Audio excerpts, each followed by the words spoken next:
రాజాని భవనములో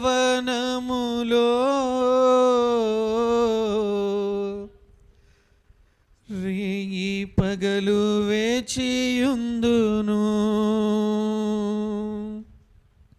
ప్రభువా, రేయి పగలు నీ సన్నిధిలో వేచి నిన్ను స్తుతించి నిన్ను ఆరాధించేటువంటి గొప్ప ధన్యత కొరకే ఈ దినమున నీ సన్నిధిలో వేడుకొనుచున్నాము నాయన.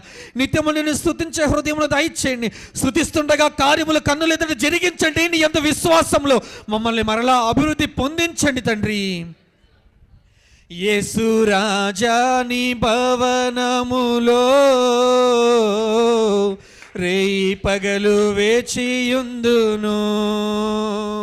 నిన్ను స్తుతించి ఆనందింతును. నా చింతలు మరచెదను. నిన్ను